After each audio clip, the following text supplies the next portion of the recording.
कृष्ण कृष्ण कृष्ण हरे हरे, हरे राम राम राम हरे हरे। आज एक विशेष तिथि है। समस्त अवतारों के भी मूल भगवान कृष्ण, उनका आज आविर्भाव। श्री कृष्ण जन्माष्टमी।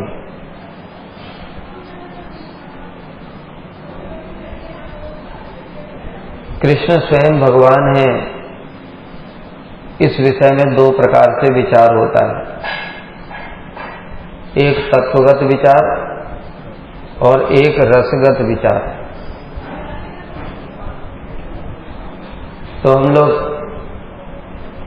क्रमशः इसको श्रवण करेंगे।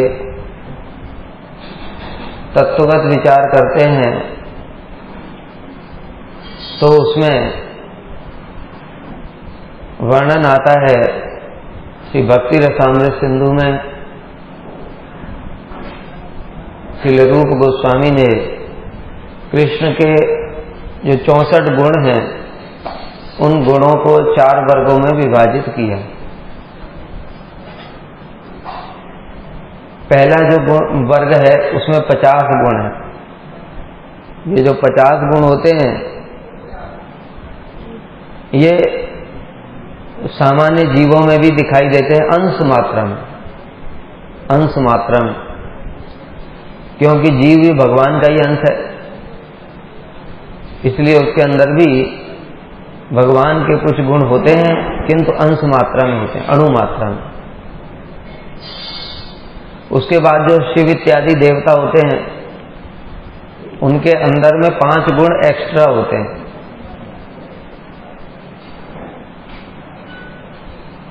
किंतु वो भी लिमिटेड ही होते हैं।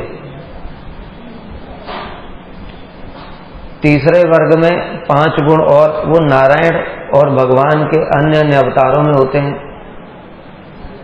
तो देवताओं में 55 गुण हो गए और नारायण और भगवान के अन्य अवतार जो हैं उनमें 60 गुण हो गए। ये तीसरा वर्ग है। ये लेकिन इनमें अनंत मात्रा में होते हैं। भगवान के जो अवतार हैं उनमें ये सारे गुण अनंत मात्रा में होते हैं। और उसके पश्चात में जो चौथा वर्ग है, उसमें 4 गुण भगवान कृष्ण में ही हैं, अन्य अवतारों में भी नहीं है। रूप माधुरी, वेणु माधुरी, लीला माधुरी और प्रेम माधुरी, ये 4 गुण कृष्ण में ही हैं। और अन्य अन्य जो गुण हैं वो अन्य भगवान के अवतारों से भी और विशेष रूप में है। अनंत रूप में तो भगवान के समस्त अवतारों में भी हैं, क्योंकि भगवान के समस्त अवतार भी भगवान से भिन्न नहीं है। सिद्धांत तत्व वेदेपि श्री कृष्ण स्वरूपयो, सिद्धांतता कोई भेद नहीं है, इसलिए उन अवतारों में भी वो सारे गुण पाए जाते हैं। लेकिन जो कृष्ण स्वरूप है, रसेन उत्कृष्यते, ये जो 4 गुण हैं, ये रस की उत्कर्षता है, यही रस की उत्कर्षता है। रूप माधुरी, प्रेम माधुरी, लीला माधुरी और वेणु माधुरी, इनके द्वारा ही 4 रस की उत्कर्षता हो जाती है अन्य समस्त अवतारों से। इसलिए अन्य अवतारों में ये रस की उत्कर्षता नहीं है। कुछ कुछ रस देखे जाते हैं उनमें भी, किंतु संपूर्ण रूप में सारे रस कृष्ण में ही विद्यमान है। अब हम लोग जो सामान्य रूप से श्रवण करते हैं, कृष्ण के स्वयं भगवान होने के प्रमाण सभी लोग जानते ही हैं। जैसे श्रीमद् भागवत में श्री वेद व्यास जी ने भगवान के अवतारों का वर्णन किया। वो भी कौन से अवतार? मुख्य मुख्य अवतार। भगवान के अवतार तो अनंत है, उनका वर्णन करने में कोई भी समर्थ ही नहीं है, किंतु श्री वेद व्यास जी ने 24 प्रधान अवतारों का वर्णन किया है, उन अवतारों में कृष्ण का भी वर्णन किया है। उसके पश्चात में उन्होंने सोचा कि अरे मैंने कृष्ण को भी अवतार बोल दिया, तो फिर जगत के लोग ये ना सोच लें कि ये अवतार हैं, मूल कोई और ही है। तो इसलिए फिर उन्होंने उसको स्पष्ट किया, एते चांस कला पुंस कृष्णस्तु भगवान स्वयं, कि ये जितने भी हैं, जितने अवतार हैं, वो अंश या कला हैं, लेकिन स्वयं कृष्ण स्वयं भगवान है, जो कि 7वें मनवंतर के 28वें चतुर्युग में द्वापर में अवतरित होते हैं। और भी भगवत गीता में बड़े सारे प्रमाण हैं। मत्तः परतरम नान्यत् किंचिदस्ति धनंजय मयि सर्वविदं प्रोतम सूत्रे मणिगढ़ाय। हे अर्जुन, मुझसे श्रेष्ठ किंचित मात्र कुछ भी नहीं है।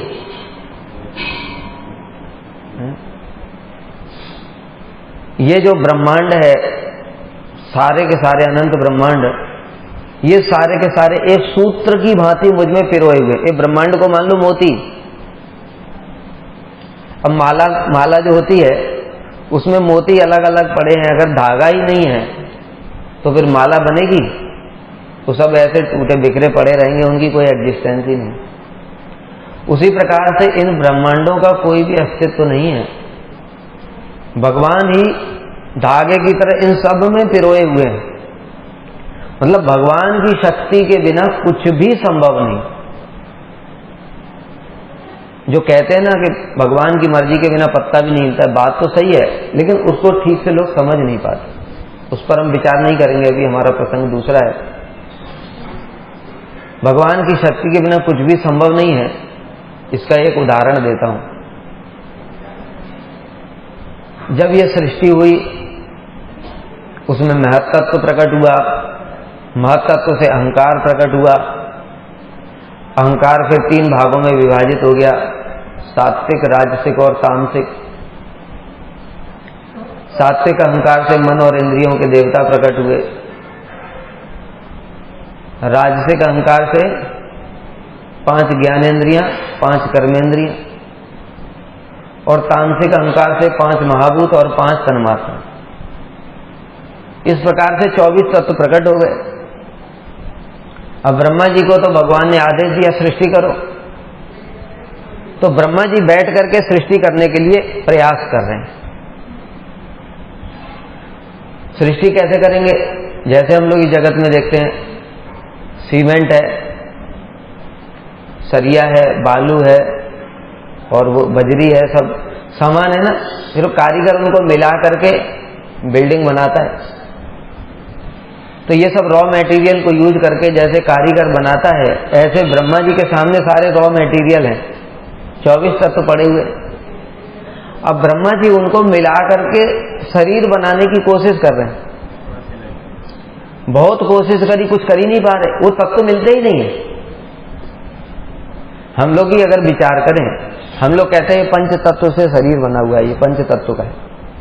मतलब कहाँ है इसमें? पृथ्वी को अलग करो जरा, कर सकते हो? आकाश को अलग करो, वायु, अग्नि, इसमें से आग निकालो जरा, कर सकते हो? तो ये देखने में ही समझ में आ रहा है कि इनको मिलाकर के ये शरीर कैसे बनाया होगा। तो ब्रह्मा जी बना ही नहीं पाए उन तत्वों को मिलाकर, तत्व मिलते ही नहीं है भाई। अग्नि और जल कैसे मिलेगा? तो फिर बड़े परेशान हो गए।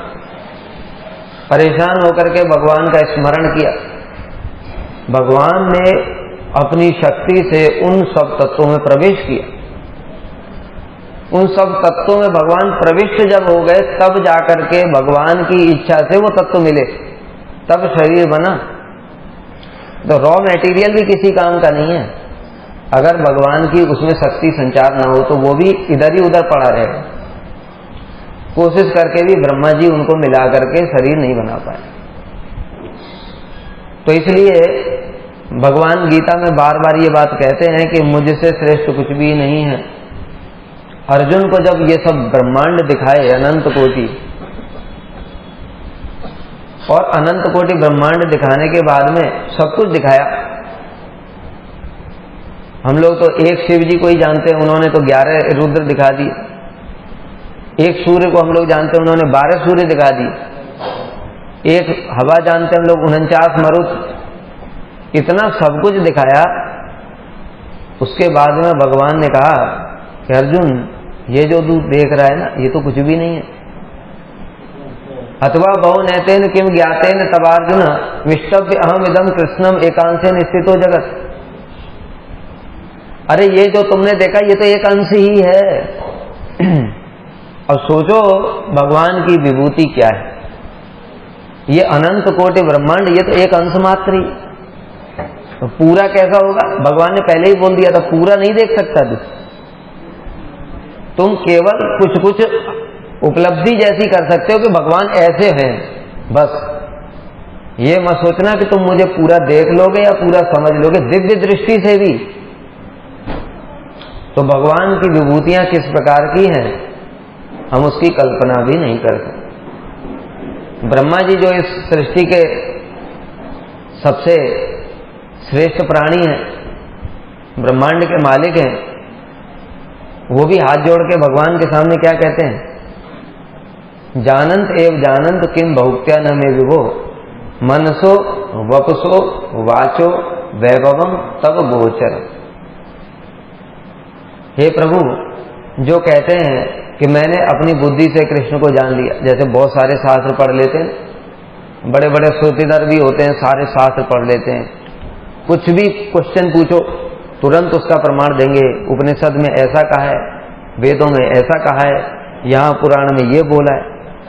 तो उनके अंदर में अभिमान आ जाता है, मैंने कृष्ण को जान लिया। क्यों? कुछ भी क्वेश्चन पूछो बता देते।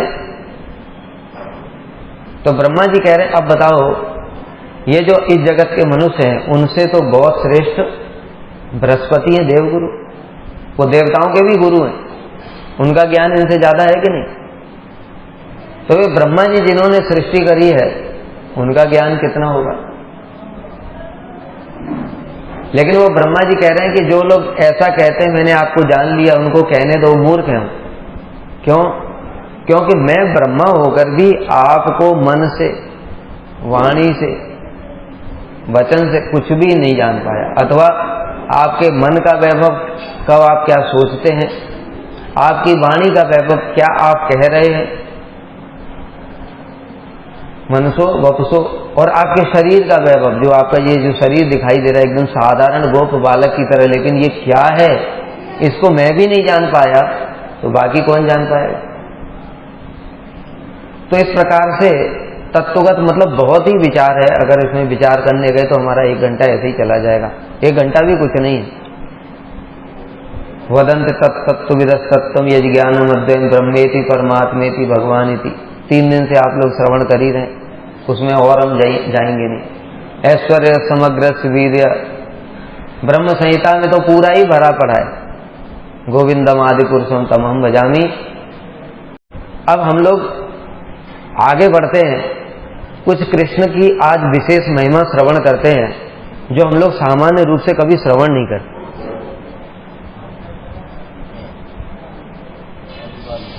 कृष्ण के 64 गुणों में एक एक गुण है, श्रील रूप गोस्वामी पाद जी ने इतना सुंदर रूप से वर्णन किया है, अन्य कहीं भी वर्णन मिलता भी नहीं।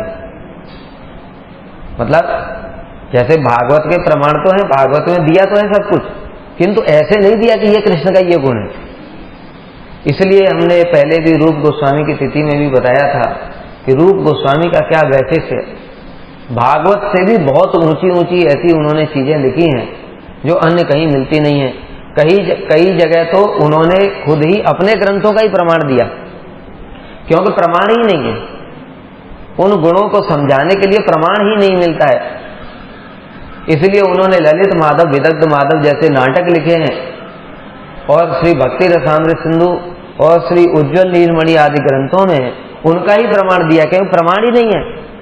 अभी एक बताएंगे, एक आगे कई सारे गुण ऐसे आएंगे जहां पर वो ललित माधव और विदग्ध माधव के ही प्रमाण, भागवत में भी प्रमाण नहीं है। पहला सुरम्यांगम। सुरम्यांगम किसके कहते हैं? जिनके श्री अंगों का सन्निवेश प्रशंसनीय होता है। सुरम्य अंगम, सुरम्य का मतलब क्या होता है?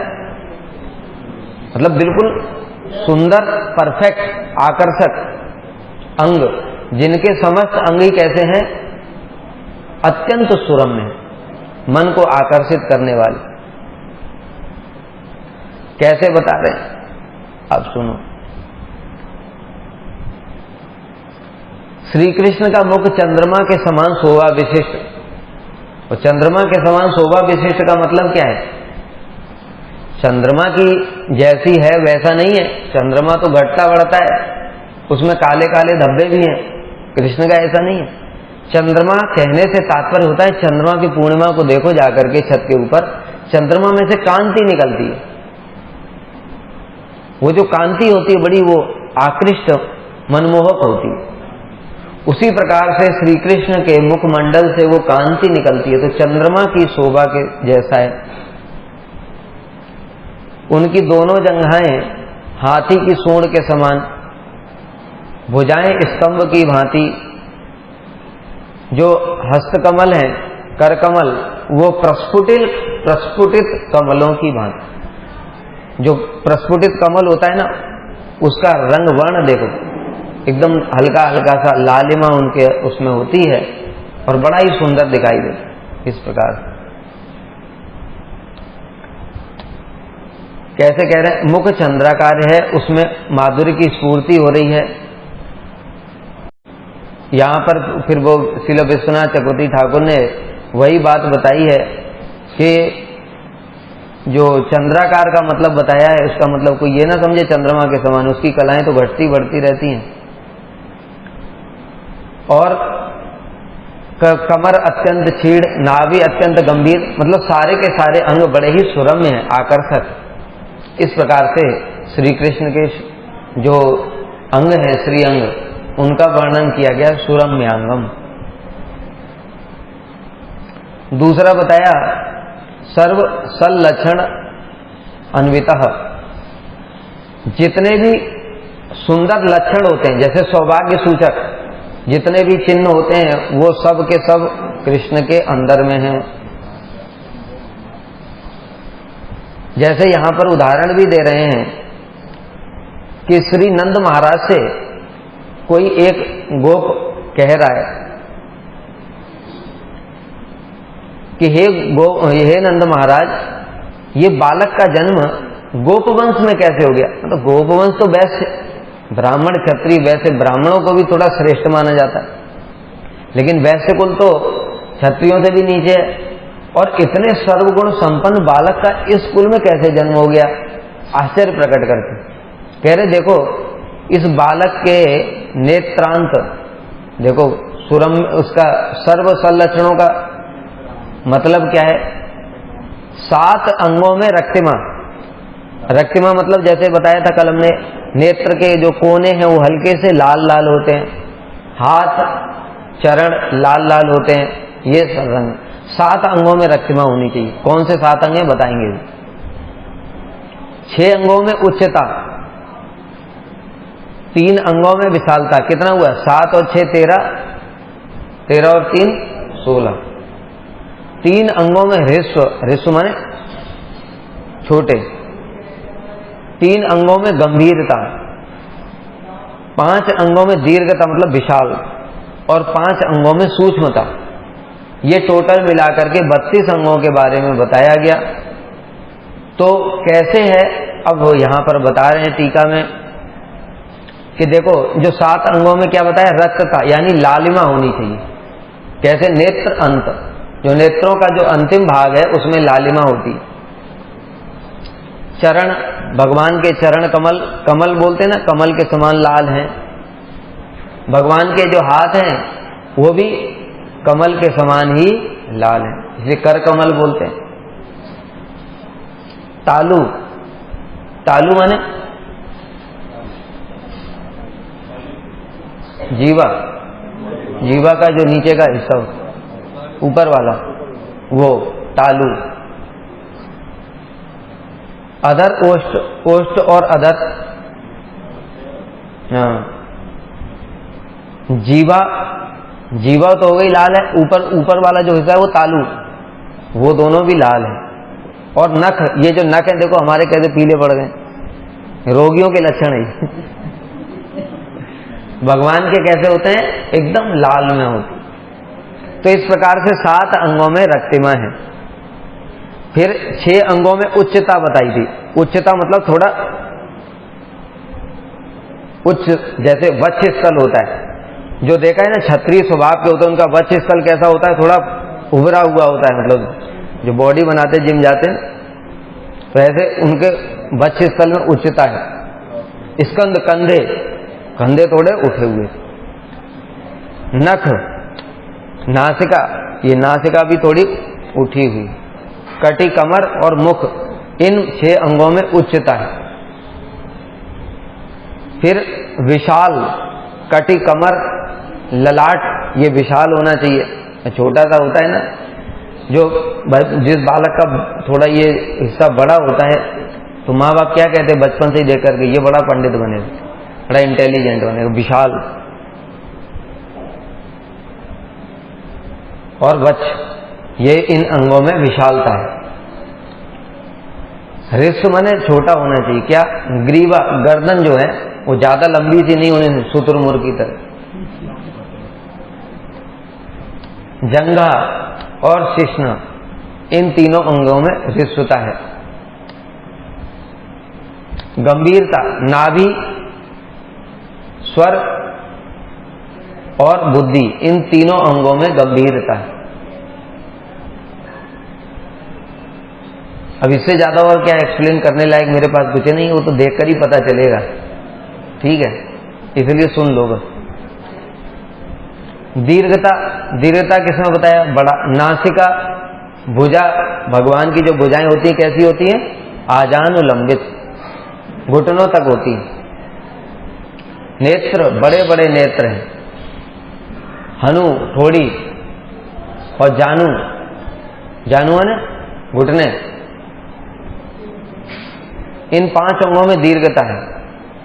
सूक्ष्मता, त्वचा, ये जो सूक्ष्म त्वचा जो होती है ना, ये सूक्ष्म, ये महापुरुषों की त्वचा जो होती है वो सूक्ष्म मानी गई है।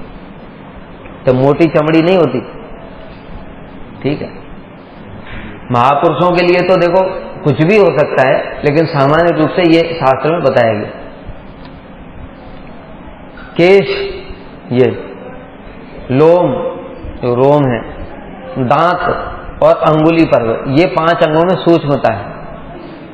हे सखे, महापुरुषों के 32 लक्षणों से युक्त इस बालक का गोप गृह में जन्म कैसे हो गया? सारे के जितने शास्त्र में जितने शुभ लक्षण बताए गए हैं शरीर के अंगों के सारे इसके अंदर है, तो फिर ये गोप वंश में कैसे आ गया? क्योंकि वो भगवान तो मानते नहीं है, कृष्ण को भगवान तो मानते नहीं है, इसलिए उनकी बुद्धि कैसी रहती है कृष्ण के प्रति? ये तो बालक है, इस बालक के अंदर सारे गुण कैसे? इस प्रकार से कह रहे हैं। अंकोत्थ, अंकोत्थ किसको कहते हैं? तीसरा लक्षण है कृष्ण का, अंक उत्थव। अंक माने जो कृष्ण के हाथ हैं, जो उनके चरण हैं, कर कमल हैं, जो चरण कमल हैं, उन सब में सौभाग्य सूचक चिन्ह भी हैं। सारे प्रकार के 16 चिन्ह बताए गए हैं चरणों में, वो 16 के 16 चिन्ह कृष्ण के चरणों में विद्यमान, और हाथों में भी अलग चिन्ह है। तो इस प्रकार से कृष्ण के अंदर सारे के सारे चिन्ह हैं। अन्य अन्य अवतारों में नहीं होते क्या?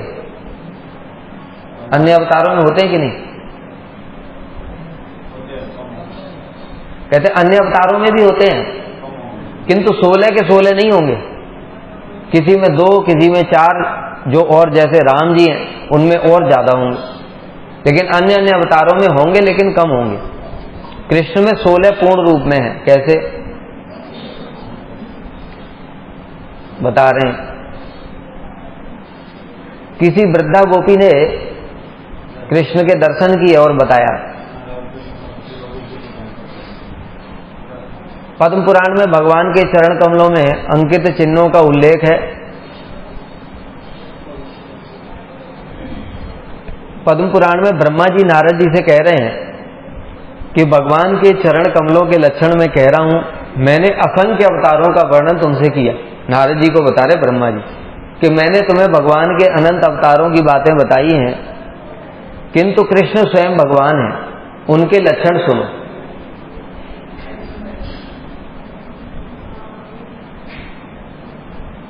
और ब्रह्मा जी ये भी कह रहे हैं कि देखो, जो भगवान प्रकट होते हैं देवताओं के कार्य की सिद्धि के लिए और अपने भक्तों के आनंद के लिए, जब भगवान प्रकट होते हैं, उन भगवान के लक्षणों को मैं ही जानता हूं और कोई नहीं जानता। फिर बता रहे हैं दक्षिण जो उनका चरण है उसमें 8 और जो बायां चरण है उसमें 7 चिन्ह होते हैं। कैसे? भगवान के दक्षिण चरण कमल में ध्वज, पद्म, वज्र, अंकुश, जव, जवन जौ जो होता है, स्वास्तिक, ऊर्ध्व रेखा एवं अष्टकोण। साइंस में मैथ में पढ़ा था हमने, षटकोण, अष्टकोण, वो अष्टकोण। इस प्रकार से 7 चिन्ह। कितने हो गए? 1 2 3 4 5 6 7 8 हो गए। ठीक है, 8 चिन्ह हो गए। कौन से बाएं में? दक्षिण वाले में। फिर बाएं चरण में इंद्रधनुष, त्रिकोण, कलश, अर्धचंद्र, आकाश, मत्स्य एवं गोस्पद, गो का चरण, गाय का जो पैर होता है वो, ये चरण 7 चिन्ह है बाएं में। तो 8 7 15 ही, तो 16वां का हुआ। कह रहे हैं जो 16वां चिन्ह होता है वो जम्बू फल का होता है। जम्बू फल वो कभी दाएं चरण में होता है, कभी बाएं चरण में भी होता है। इसलिए उसकी फिक्स जो लोकेशन बताई नहीं कि ये फिक्स है, इधर ही मिलेगा, ऐसा जरूरी नहीं है। इसमें बताया कभी दक्षिण चरण में तो कभी वाम चरण में पाया जाता है। फिर तीसरा कृष्ण का गुण है रुचिरः। रुचिरः माने सौंदर्य के द्वारा नेत्रों को आनंद प्रदान करने वाले। इसका प्रमाण भी श्रीमद् भागवत में वर्णन मिलता है। सौंदर्य के द्वारा किस प्रकार से नेत्रों को आनंद प्रदान करते हैं? गोप्यस्तप किमचरन यदमुस्य रूपम लावण्य सारम असमोर्धम अनन्य सिद्धम दृग्भि पिबंति अनुसवाभिनवम दुरापम एकांत धामम यशस श्रिय ऐश्वर्य। ये कौन बोल रहा है? कौन बोल रहा है? मथुरा की रमणियां बोल रही। जब कृष्ण मथुरा में गए तो कृष्ण के सौंदर्य को देख करके वो कह रही हैं, गोप्य तपः किमिचरन्। ये गोपियों ने कौन सी तपस्या की? यदमुस्य रूपम लावण्य सारम असमोर्धम अनन्य सिद्धम। जो कृष्ण का स्वरूप है, ये रूप क्या है? ये तो लावण्य का सार है। अभी लावण्य बताया था जिसमें से कांति निकलती है, मधुरिमा।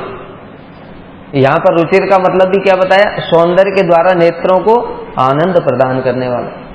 तो जो मथुरा की रमणियां हैं उनके नेत्रों को इतना आनंद प्रदान कर रहा है, तो उसको देख करके वो कह रही हैं कि ये जो कृष्ण का स्वरूप है ये लावण्य का सार है। जितना भी जगत में लावण्य है, मधुरिमा है, उसका भी ये सार है। असमोर्धम, इसके समान भी कोई नहीं है, फिर इससे श्रेष्ठ कैसे हो सकता है? और अनन्य सिद्धम। अनन्य सिद्धम माने किसी से प्राप्त नहीं हुआ। जैसे इस जगत में जो सुंदर लोग होते हैं, उन्होंने पूर्व जन्म में बड़ी तपस्याएं की, पुण्य कर्म किए, तो देवताओं ने कृपा करके उनको सुंदर स्वरूप दे दिया। वरदान मांगते बहुत से लोग, मैं इतना सुंदर हो जाऊं, बलवान हो जाऊं, इस प्रकार से। तो कृष्ण को ये किसी इस प्रकार से वरदान से या किसी दूसरे के द्वारा प्राप्त नहीं हुआ है, ये अनन्य सिद्ध है, स्वतः सिद्ध है। और गोपियां निरंतर इनके इस सौंदर्य का, माधुर्य का पान करती रहती हैं। यह जो कृष्ण का स्वरूप है, ये यश, श्री और ऐश्वर्य सबका एकांत आश्रय, अर्थात जगत की समस्त यश, श्री, शोभा और ऐश्वर्य सबने यहां आकर ही आश्रय ग्रहण कर लिया। तो वही गोपियां निरंतर इस कृष्ण के सौंदर्य का पान करती हैं। इन्होंने ऐसी कौन सी तपस्या की है? कौन कह रहा है? ये मथुरा की रमणियां। तो मथुरा की जो रमणियां हैं उनको कृष्ण के सौंदर्य को देख करके इतना आनंद हो रहा है, इसलिए रुचिरः, नेत्रों को आनंद प्रदान करने वाला।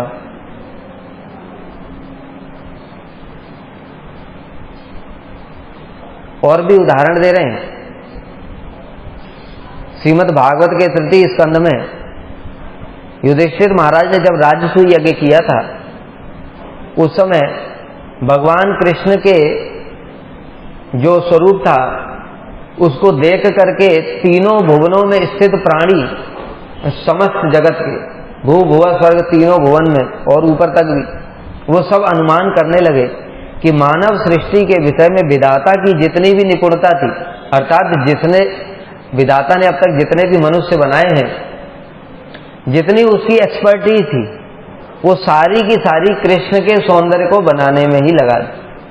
उनको पता नहीं कि कृष्ण विधाता को बनाते हैं, विधाता कृष्ण को नहीं बनाता। लेकिन लोग, सामान्य लोग देख करके क्या कह रहे हैं कि कृष्ण का जितना सौंदर्य है, नेत्रों को आनंद प्रदान कर रहा है, ऐसा प्रतीत होता है कि विधाता ने अपनी सारी जितनी कला है उसकी, वो सारी की सारी यहां पर यूज कर दी।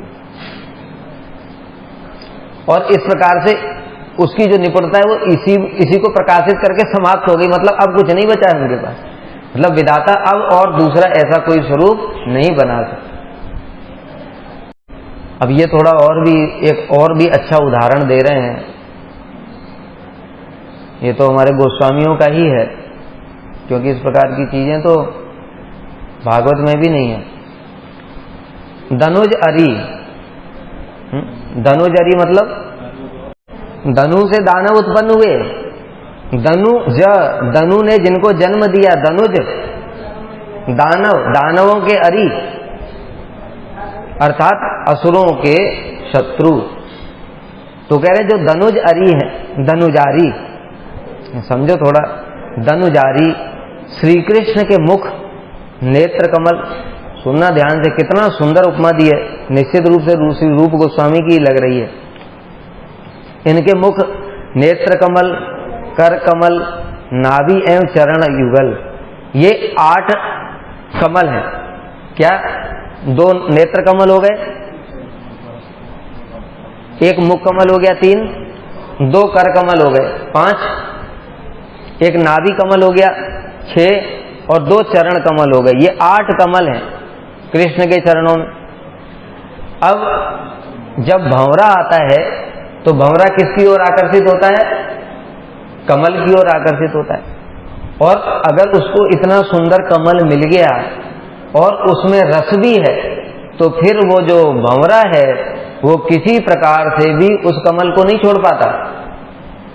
यहां तक कि बड़ा सुंदर वर्णन है कि वो रसपान करने में इतना मत्त हो जाता है कि संध्या हो जाती है, संध्या हो जाती तो कमल बंद हो जाता है और वो भंवरा रसपान में ही मत होकर के कमल के अंदर ही बंद रह जाता।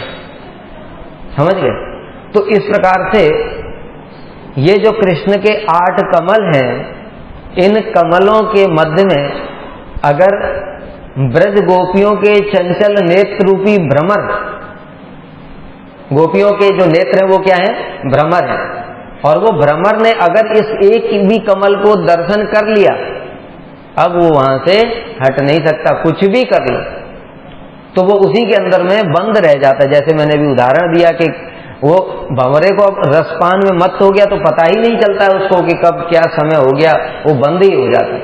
उसी प्रकार से जब गोपियां हैं वो नेत्रों के द्वारा कृष्ण के दर्शन करती हैं तो फिर देखती ही रह जाती है, वहां से अपनी नजरें हटा ही नहीं पाती हैं, उसी में बंद होकर के वो भंवरा रह जाता है। किस प्रकार से वर्णन है? अटत यद भवान अन्य काननम त्रुटि युगायते त्वाम अपश्यता।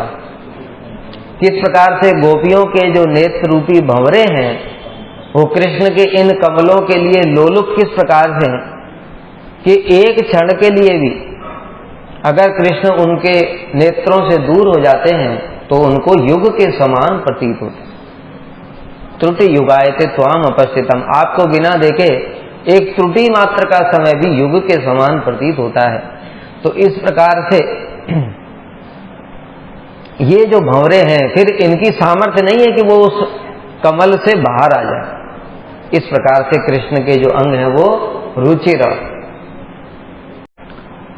अगला जो गुण है तेजसा युक्त। तेजसा युक्त मतलब पंडित गण तेज के धाम एवं प्रभाव, यह दो प्रकार के कहते हैं। तेज के धाम मतलब तेज, समस्त तेज के आश्रय हैं। कैसे?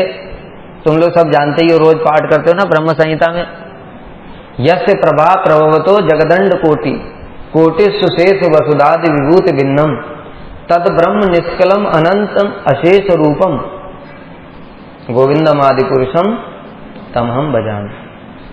क्या मतलब हुआ इसका? उनकी अंग कांति कैसी है? करोड़ों करोड़ों कोटि कोटि ब्रह्मांडों से भी जो प्रकाशित हो रही है, जो उनकी जो अंग कांति है, जिसको योगी लोग ध्यान करते हैं, उस तेज के सामने सारे सूर्यों का भी तेज फीका है। वो जो कांति है भगवान की चरण कमलों की नख से निकलने वाली अंग कांति है। बस उनके चरणों की कांति इतनी अधिक है। फिर उसके बाद में कौस्तुभमणि की कांति की बात कर रहे हैं। एक उदाहरण तो ये दिया, जैसे प्रभा प्रभवतो जगदंड कोटि, मतलब जिनकी जो अंग कांति है ब्रह्म, जिसको इस जगत में ब्रह्म नाम से निष्कलम अनंतम अशेष, ये सब ब्रह्म के गुण हैं, इसको जाना जाता है। वो तो उनकी केवल कांति मात्र ही है। दूसरा उदाहरण दे रहे हैं, अपने किरण समूह से सूर्य के समूह को भी तिरस्कृत करने वाली कौस्तुभमणि कृष्ण के वक्ष स्थल में नक्षत्र की भांति शोभित हो रही। समझ गए? जो कौस्तुभमणि है उसका तेज कितना है? उसका तेज इतना है कि करोड़ों करोड़ों सूर्य के तेज भी उसके सामने फीके हैं।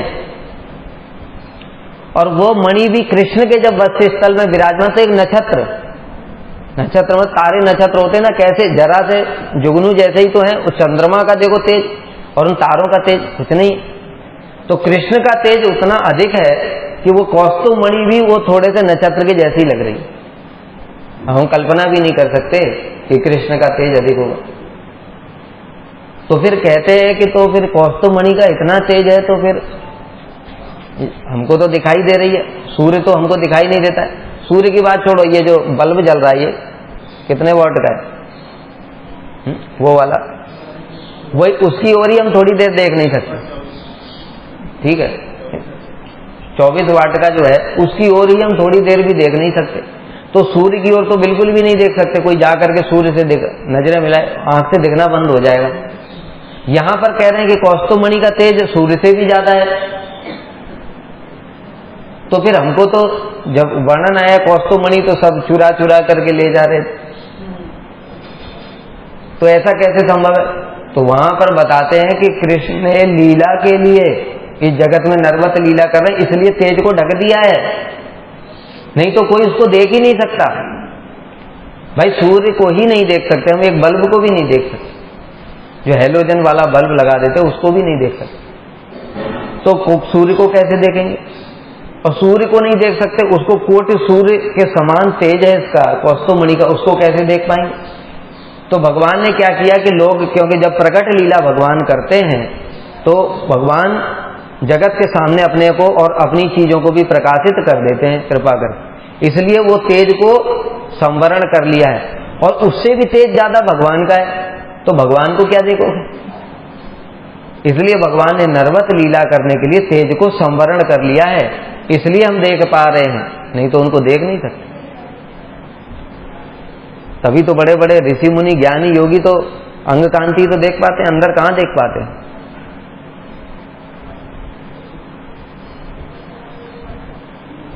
नाहम प्रकाश सर्वस्व योग माया समावृत, मैं सबके लिए योग माया से ढके रहते हैं भगवान।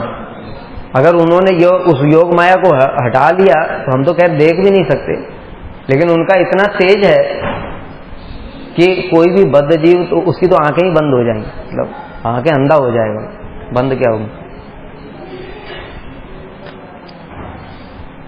प्रभाव, सबको पराजित करने वाले। भगवान क्या करते हैं? सबको पराजित कर देते हैं। हम लोगों ने सुना ही रंगभूमि में जब मल्ला नाम असनी नृणाम नरवर स्त्रीणाम स्मरो मूर्तिमान, उसमें क्या वर्णन आया? जो मल्ल थे, कृष्ण का शरीर तो कितना कोमल है, देखो अभी बताया ना, सुरम्यांगम, कितने सुरम्य अंग हैं, इतने कोमल कोमल कमल के समान अंग है। लेकिन मल्ला नाम अशनि, जब मल्लों ने उनके दर्शन किए, ये भी उनका एक गुण है भगवान का, जो जैसा भाव रखता है उसके वैसे ही दिखते हैं, ये भी एक गुण है। तो जो मल्ल हैं उनको, क्योंकि उनका भाव क्या है कृष्ण के प्रति, बस आ जाए एक बार ऐसा पकड़ करके गर्दन लगा करके ऐसे फंसा करके अभी दबा दूंगा ना, कमर की गर्दन ही टूट जाएगी, मारने के लिए सोच रहे हैं ना। तो इसलिए भगवान ने उनके भाव के अनुसार ही दर्शन दिया, उनको अशनि भयंकर मल्ल दिखाई दी। एक हमारा साधारण सा जो एक पहलवान है इंडिया का, उसको जैसे WWF का बड़ा वाला जो दिखाई देता है ना, ऐसे करके। और कंस को मृत्युर्भोजपते, कंस को साक्षात मृत्यु काल यमराज ही यमदंड लेकर के आ रहे हैं, ऐसा प्रतीत हो रहा है। तो कृष्ण को देख करके कंस के मल्ल और स्वयं कंस भी व्यथित हो गए, मतलब भयभीत हो गए कि ये तो हमको मार देगा। बलियान, फिर अगला गुण है बलियान। बलियान के विषय में बता रहे हैं, देखो विंध्यगिरि, विंध्याचल से भी भारी और अत्यंत भयंकर दैत्य अरिष्टासुर, अरिष्टासुर आया था ना, उसको कमल नयन श्री कृष्ण ने रुई के पिंड के समान, मतलब ऐसे रुई होती ना, रुई का गोला ऐसे कर करके और ऐसे फेंक देते ना, ऐसे अरिष्टासुर को ऐसे घुमा करके पूंछ से और पूरा उठा करके और दे मारा।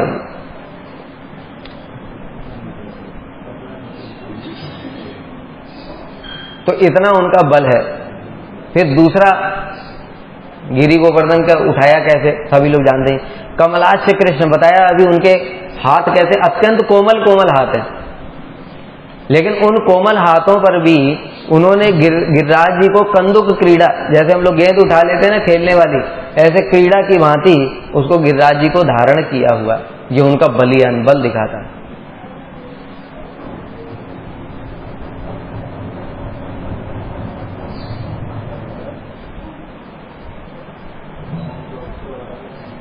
वयसान्वितः,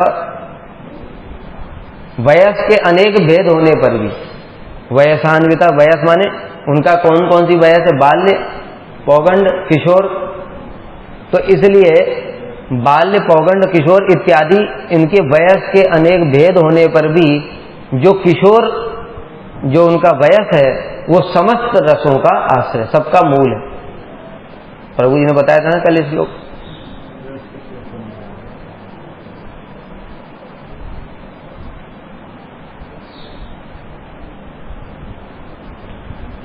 इसमें उदाहरण दे रहे हैं किशोर वयस का।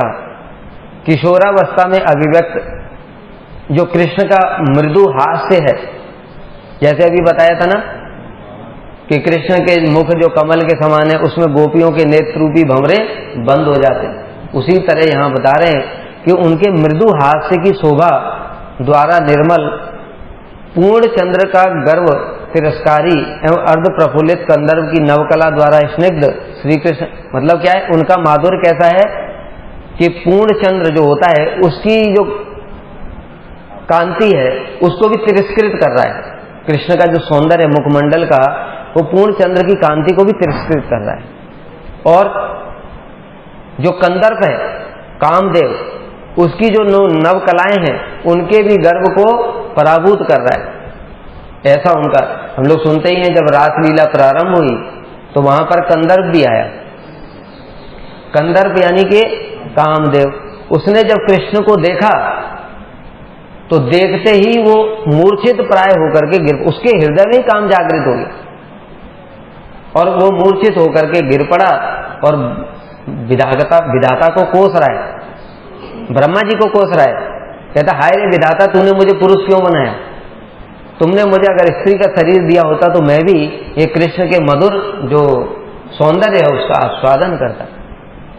तो इस प्रकार से जो कृष्ण का सौंदर्य है, जो पूर्ण चंद्र की कांति को तिरस्कृत कर रहा है और कंदर्प के गर्भ को भी पराभूत कर रहा है, वह माधुर्य मदिराक्षी, गोपियों के मन में हर्ष, बड़ा सुंदर शब्द यूज किया, मदिराक्षी। मदिराक्षी वर्ड की गोपियों के मन में हर्ष उत्पन्न कर रहा है। मदिराक्षी क्यों बोला?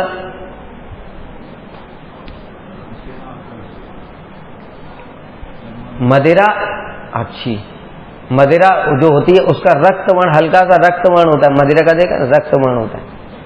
तो ऐसे जो जिनके नेत्र, अक्षी माने नेत्र, जिनके जो नेत्र हैं वो मदिरा के समान हल्के हल्के नेत्र जो है रक्तवर्ण के, अथवा दूसरा जो होता है जो जिनके नेत्र खंजन पक्षी, उसको भी बोलते हैं मदिराक्षी माने खंजन पक्षी के नेत्र जो होते हैं उसके समान ही जिनके नेत्र हैं। तो इस प्रकार से टीका में दो प्रकार का उनका बताया गया है कि मदिराक्षी उनको क्यों बोला है। अब देखो एक कृष्ण का और विशेष गुण है, विविध अद्भुत भाषाविद, अद्भुत भाषाओं का ज्ञान है उनको। इसीलिए तो देखा नहीं उनके चेले चपाटे कहते बंदर, वो बंदर को एक बार बोलते तो आ जाते हो। एक बार गोपियों ने, कृष्ण अपनी बड़ी बड़ी तारीफें मार रहे थे, बड़ी तारीफें कर रहे थे कि मैंने ये किया, मैंने वो किया। तो गोपियों ने कहा कि मैं ही राम हूं, ऐसे कुछ कुछ बोल रहे थे, पूरी बात याद नहीं। तो गोपियों ने कहा कि अच्छा, राम ने तो पुल बना दिया था पत्थरों का, तुम बना करके दिखाओ। तो कृष्ण ने उसी समय सारे बंदरों को बुला लिया, सारे बंदरों को बुला लिया, सारे बंदर वहां पर आ गए। और फिर वो बंदरों ने बस जल्दी जल्दी लेकर के सारे देखते ही देखते वो जो नदी जैसी थी उसके ऊपर वो पुल बना दिया। कहाँ है वो? काम्यवन, काम्यवन में है ना? हाँ, वहां पर काम्यवन में है वो पुल। अभी तो वो खाली पत्थर ही रखे हुए हैं, लेकिन वो पुल बनाया था। तो बंदरों को बुला लिया कृष्ण, बंदरों से बड़ी मित्रता है उनकी। माखन चुराने में भी बंदर सब जाकर के वो सीआईडी का काम बंदर ही करते हैं। देखा नहीं बंदर कैसे चुप करके जाते, पता लगा करके आ जाते। तो किसके घर में कहां पर माखन छुपा हुआ है पहले बंदरों को भेजते हैं, वो बंदर देख करके आकर के रिपोर्ट देते हैं कौन कौन है घर के अंदर, कहां कहां माखन रखा है। फिर उस हिसाब से आगे का चोर, मेन चोर तब जाता है। तो इसलिए जो कृष्ण है उनको समस्त भाषाएं, संस्कृत, प्राकृत और पशु पक्षी सबकी भाषा आती है। उदाहरण दे रहे हैं, कृष्ण ब्रज युवतियों से ब्रज की भाषा में, जो यहाँ की जो लोकल भाषा थी उस समय, उस भाषा में बात करते हैं। जो गांव की भाषा होती है, जो ब्रज भाषा यहाँ पे, उसी भाषा में बात करते हैं। देवराज इंद्र से क्या ब्रज भाषा में बात करेंगे?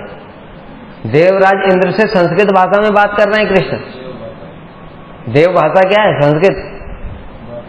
तो जब देवराज इंद्र आए थे और भगवान को प्रणाम करके क्षमा याचना कर रहे हैं, तो कृष्ण उनके साथ में संस्कृत भाषा में बात कर रहे हैं। जबकि देखो वर्णन आता है कि कृष्ण कहीं भी पढ़ाई करने गए नहीं, ब्रज में थोड़ी गए, मथुरा में गए थे। स्कूल भेजना उन्होंने, उनके माता पिता ने स्कूल कब भेजा? पाठशाला में सांदीपनी मुनि की, जब मथुरा चले गए।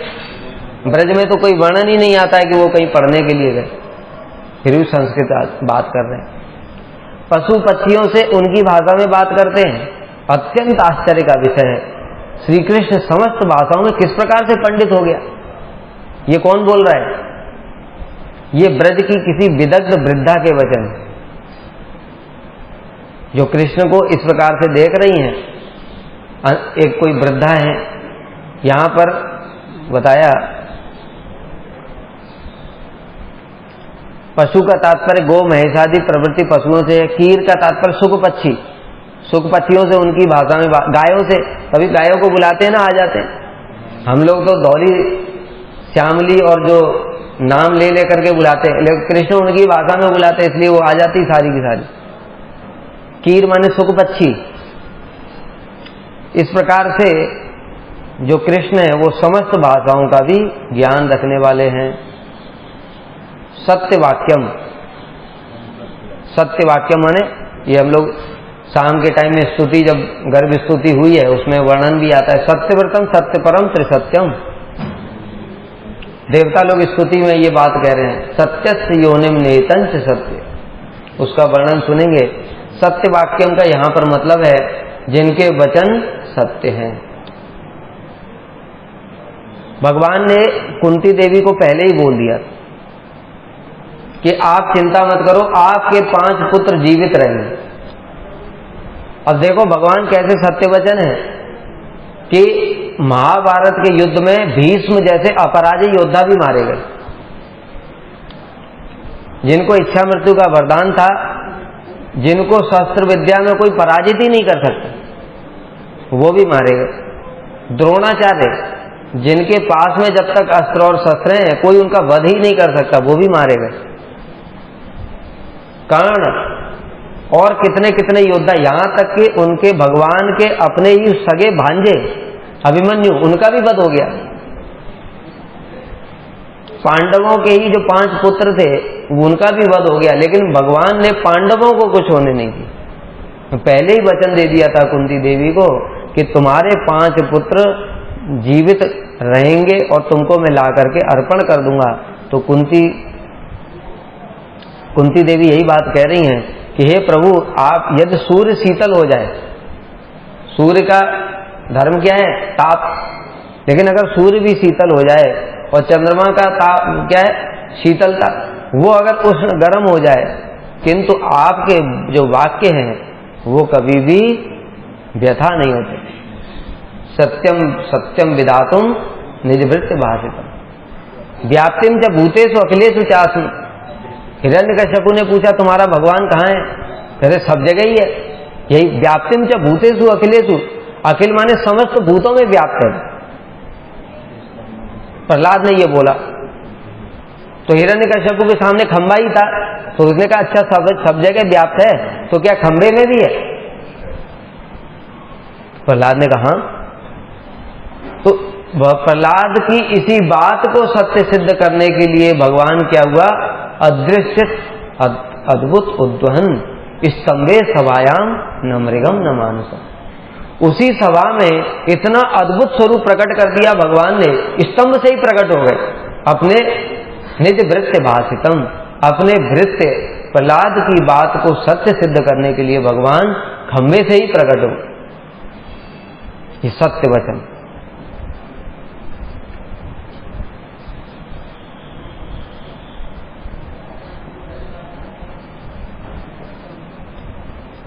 और भी बता रहे हैं कि जब जरासंध के पास कृष्ण गए थे तो ब्राह्मण का वेश बना करके गए। कौन कौन गया था? कृष्ण, अर्जुन और भीम, तीनों लोग गए थे। लेकिन जब जरासंध ने पूछा, देखा तो जरासंध भी साधारण थोड़ी है, वो भी क्षत्रिय है। देखा, अभी जो उदाहरण बताए थे क्षत्रियों का और ब्राह्मणों के जो डील डॉल होता है उसमें अंतर होता है। ब्राह्मणों के शरीर में एक सौम्यता होती है, कोमलता होती है, लेकिन ये तो क्षत्रिय थे डील डॉल वाले। अब सोचो भीम बॉडी बिल्डर, अर्जुन गांडीवधारी, उनका शरीर कैसा होगा? तो इसलिए जरासंध को डाउट हो गया। तो उसने पूछा कि आप लोग कौन हैं? ब्राह्मण तो नहीं दिखाई देते। तो कृष्ण ने झूठ नहीं बोला। तो कृष्ण ने बोल दिया कि देखो हे मगधराज, इन दोनों पांडवों के सहित तुम मुझको अपना चिर शत्रु कृष्ण समझो। सत्य वचन, जो सत्य बोलने वाले, कि मतलब ऐसा नहीं जरासंध से उसके घर में, उसके ही घर में गए हैं, उसके महल में ही हैं, तो डर करके झूठ बोल दें कि नहीं हम कुछ और है। डरे नहीं बिल्कुल भी भगवान। प्रियम वद, अपराधियों के प्रति भी अत्यंत प्रिय बोलने वाले। भगवान का एक गुण है, जो उनके चरणों में अपराध करता है उसके प्रति भी बड़ा प्रिय बोलते हैं। कैसे? कालिया के दिए। कालिया ने भगवान के चरणों में कितना अपराध किया। पहले तो उनके ब्रजवासियों को कष्ट दे रहा है, उसके बाद में जब भगवान कूदे तो भगवान को भी मारने में कोई कसर थोड़ी छोड़ी उसने। पहले तो भगवान को ऐसे फेंटे में दबा लिया और बार बार उनके कोमल अंगों में डस रहा है। फिर भगवान ने जब अपनी शक्ति दिखाई और उसके बाद में उसके फन के ऊपर चढ़ गए और चढ़ करके नृत्य करने लगे, उसके जब पदाघात किया भगवान ने तो उसके मुख से खून निकलने लगा। तो उसकी जो पत्नियां हैं कालिया की, कालिया को शरणागत देख करके भगवान की स्तुति करने लगे।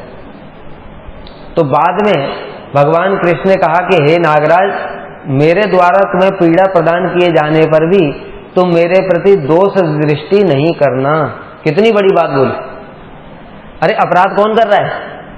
अपराध कालिया कर रहा है, लेकिन भगवान ने जब उसकी कुटाई करी, उसके मुख से खून निकलने लगा, बाद में जब उसको छोड़ा भगवान ने, तो भगवान स्वयं कह रहे हैं कि देखो मैंने जो तुम्हारे इस प्रकार से मारा तो तुम मेरे प्रति दोष दृष्टि मत करना। देवताओं के द्वारा पूजित गौ समूह के परम हित के लिए तुम्हें आज यहां से निर्वासित किया जा रहा है, क्योंकि गाय यहां पर पानी पीती हैं, इसलिए मैं तुमको आदेश दे रहा हूं कि तुम यहां से चले जाओ, इस स्थान को पवित्र करो, क्योंकि उसका विष से वो सारा जो स्थान था, जो हृदय, वो विषैला हो गया था। तो इसलिए प्रियम वद, यानी कि प्रिय बात कह रहे हैं। यद्यपि कालिया का ही अपराध था, वो चाहते उसको मार देते कि नहीं, तब भी कह रहे हैं कि देखो मैं तुम्हें यहां से भेज रहा हूं तो मेरे प्रति दोष दृष्टि मत करना। बड़े सुंदर सुंदर भगवान के इसमें और भी गुणों का वर्णन किया गया है शील रूप गोस्वामी ने। अभी तो प्रारंभ ही है, फिर अंत में जो गुण आते हैं जो केवल भगवान के अवतारों में ही हैं, देवताओं में बड़े सुंदर सुंदर गुण हैं। एक गुण है प्रतिभान्वितः, सुनेंगे हम लोग। किसी घटना के उपस्थित होने पर उससे संबंधित तत्क्षण नूतन नूतन कथा कहने में, तो तुमने कुछ बात बोली, उसकी बात का अर्थ निकाल दिया, फिर दूसरी बात बोली, उसका दूसरा अर्थ निकाल दिया, नूतन नया नया अर्थ निकाल देने वाला, उसको कहते प्रतिभान्वितः। सुनेंगे हम लोग फिर। वाञ्छाकल्पतरुभ्यश्च कृपा सिन्धुभ्यैव च पतितानां पावनेभ्यो वैष्णवेभ्यो नमः।